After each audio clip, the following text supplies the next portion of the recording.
Created by Bright Steps Behavior Support, ADHD Parent Advocacy, the 25 accommodations your child can get today. The top 25 accommodations your child gets today. Okay, let's go down this list. I made me a little list. So the first thing is attention supports. We're talking about preferential seating. We're talking about frequent teacher check-ins. We're talking about visual schedules, chunked assignments, where 3 assignments can really equal 5, things like that. Excuse me. We're talking about extended wait time for responses. So, like my child, he has a slow processing delay. The teacher needs to wait about 10 seconds just to get a response, even if it's not the right response. The teacher needs to wait about 10 seconds to get that response because he has ADHD processing delay. So, the second section we're going to talk about is homework supports. Reduced homework when appropriate. Okay, if you give that ADHD kid too many things to do, they're going to forget, they're going to miss a step, they're not even going to remember. And even if you give them a list, someone has to be next to them to walk through it and make sure they haven't skipped something on the list. My kids do it all the time. I give them a list of 5 things to do and they only do 2 of them.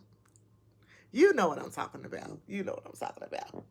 So, extended time on assignments. So, at my kids' school, they are allowed extended time on assignments. So, every week, the teacher will give out a spelling packet on Monday. Well, on Friday, it is due. Well, sometimes my child, who has processing delay, ADHD, he will forget. It doesn't even process to bring the homework home. I forgot every day until Thursday. Now, on Thursday, he brings it to me and say, "Mom, here's the spelling packet." I said, "Well, what happened? We need extra time because you didn't bring it." So now that teacher will give us from Thursday to Friday to the next Monday to turn it in, simply because he has those accommodations in his IEP. The next section we're going to talk about is breaking large projects into smaller steps. When we break the smaller projects into smaller steps, it gives the kids the opportunity to understand what they have to do even more. So it gives them a more clarity on the steps that they have to do. The next section, it says homework planner checks. So like I'm working with my son's teacher, the homework planner checks. We're checking with him back and forth. Hey, did you take it to your mom? Hey, did you give it to your teacher? Hey, did you even bring it home? Hey, the teacher's going to say to him, make sure it's in your book bag. Let me see it. Let me make sure it's in there. Because he has that disability. If the teacher is not doing that, if the teacher gave your kids F because they're missing assignments and they have this disability, the teacher is wrong. As a teacher, coming from a teacher to a teacher, they wrong. Okay? Parent school communication logs. I keep parent school communication logs. As a teacher, every time I call home, every time I sent the email, every time I sent the text message, every time I sent the picture, because sometimes the kids be bad and I just take a picture and send it to their mamas and daddies, and they be like, "How you know that I was fighting in the hallway?" Because I sent the picture to your mamas and daddies so you can stop. "How you know I was using the phone, Mom? I ain't had a phone." Well, yeah, you did. I took a picture. They hated it. And sent it to their mamas and daddies so they can come to school to learn and not be on nonsense. The next section, we're talking about behavior supports, my favorite section, because I am the behavior ADHD advocate. Yes. Daily behavior report cards. So, my daughter has a daily check-in. She must check in every day when she gets to school.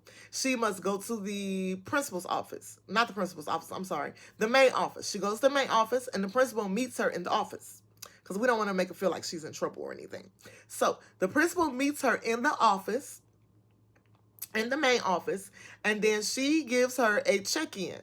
It's going to have 6 different sections on it, and I can actually put one in the description for you all to check it out. But it's a daily check-in. It has 6 different sections on it. It actually has emotions.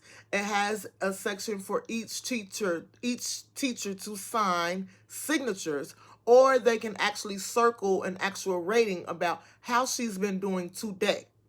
And this is from the beginning of the time that she walks in the door to the end of the day when she's checking out. This is every day. It must not be missed, because we need to know if Monet is having a good day, a sad day, an angry day, I want to hurt myself today. What kind of day are you having? When they came out with Inside Out 1 and 2, it just gave me the notions and the information and the for me to go find out more about my babies. Yep. It gave me the to do more as a teacher. But it did. Because I wanted to make sure that I was supporting them in the right areas.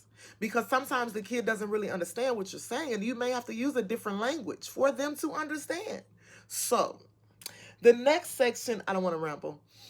The next section is scheduled movement breaks. Just like on her check-in and check-out sheet, she has at one specific time that she goes to each activity, and it is scheduled, and she knows what's coming up, what is expected of her throughout the day, so she can have a great day with great scores, and the check-in and check-out can be a rewarding thing. Okay? The calm down space. So a calming section, a calming room, a calming couch, a calming rug. These are all good things. And then you can add a sensory blanket, a sensory plushie, sensory fidgets.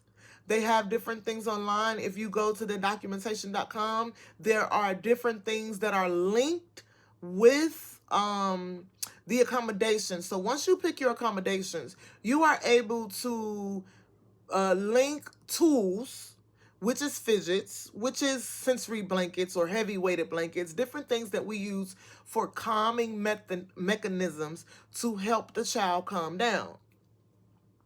The next section we talk about is positive reinforcements. So you must give them praise. How will they know they've done a good job? You must give them praise. Whenever she's working with her sister and being nice, because she's pretty mean to her little sister, she's 4.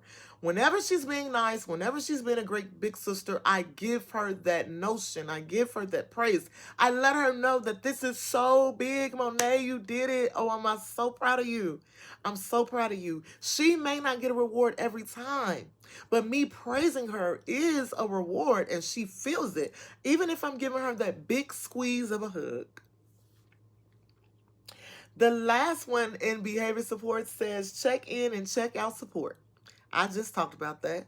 So checking in and checking out at home. When she walks in the room, getting out of the bed early in the morning, the first thing I say is, how are you feeling today? It is so important for us to know how they are feeling so we can know as parents, as the caregiver, how to react. If they're not having a good day, then we know don't say certain things that's going to trigger them and make their worst day bad, or their bad day worse, or anything to push them to shutting down.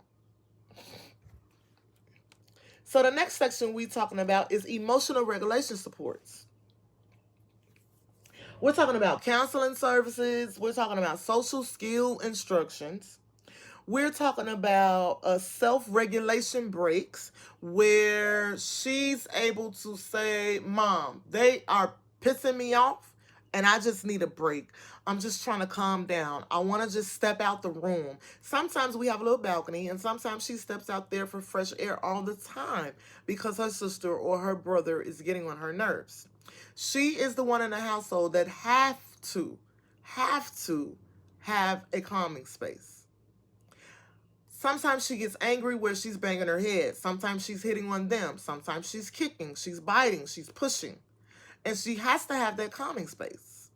Once again, I've got calming tools and tips in documentation.com. The next section is coping strategy cards. I actually created, if you look up there, it says 25 calming affirmation cards. I created self-regulation cards for my baby. She, I don't have them in front of me right now, but let me get these. The ring broke. So I put these in a ring. You see, I got a couple of holes up there, but This is what I make for her and for him. These are affirmation cards. I put them on a ring and they carry them around with them just in case they don't have their tablet. They're able to use, that was the instructions. They were able to use this to calm down at any time that they need to. And these are just self-regulation coping strategy cards. I'm able to print them out. I have them on my Stand store. You're able to download them and print them out. After I printed them out, I laminated them just so they would have a secure cover, you know, to make them thick, because kids always doing stuff to them. Then my 4-year-old, she biting on it, you know. But I was able to print them out, and then I laminated them, and then I have the little hole puncher. Let me see where it is.